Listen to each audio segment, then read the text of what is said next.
ఈ రాసుల వారికి అదృష్టాన్ని, ఐశ్వర్యాన్ని తీసుకొస్తున్న రాహువు.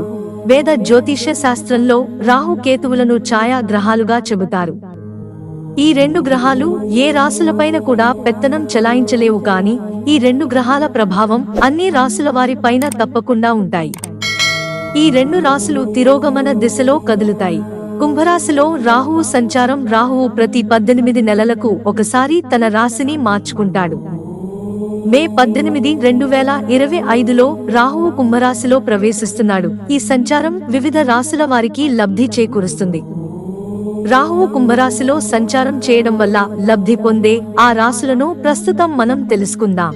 మకర రాశి. రాహువు కుంభరాశిలోకి సంచారం చేయడం వల్ల మకర రాశి వారికి అదృష్టం కలిసి వస్తుంది. మకర రాశి జాతకులు ఈ సమయంలో చాలా ప్రయోజనాలను పొందుతారు. విదేశాలలో ఉద్యోగం చేసేవారు పురోగతిని సాధిస్తారు. వర్తక వ్యాపారాలు చేసే వారికి ఆర్థిక లాభాలు ఉంటాయి. ఈ సమయంలో మకర రాశి వారి ఆర్థిక స్థితి చాలా బలంగా ఉంటుంది. ఈ సమయంలో వారి అన్ని కోరికలు నెరవేరుతాయి. కుంభరాశి. రాహువు కుంభరాశిలో సంచారం కారణంగా కుంభరాశి వారికి అన్ని శుభాలే జరుగుతాయి. కుంభరాశి యొక్క సంపద గృహంలో రాహు సంచారం జరుగుతుంది. రాహువు యొక్క రాశి మార్పు కుంభరాశి వారికి చాలా ప్రయోజనకరంగా ఉంటుంది. ఈ సమయంలో కుంభరాశి వారు భారీ ఆర్థిక లాభాలను పొందుతారు.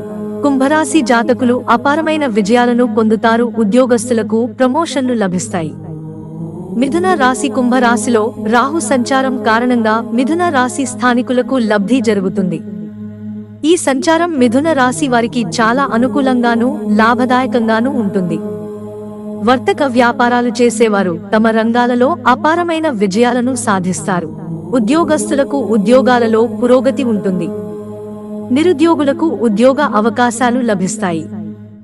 వారు తమ పెట్టుబడుల నుండి భారీ ప్రయోజనాలను పొందుతారు. మీకు తండ్రి నుండి మద్దతు లభిస్తుంది. రాజకీయాల్లో ఉన్నవారు రాహు సంచారం నుండి భారీ లాభాలను పొందుతారు. మిత్రులారా, ఛానల్ సబ్స్క్రైబ్ చేసుకోవడం మర్చిపోకండి. ధన్యవాదాలు.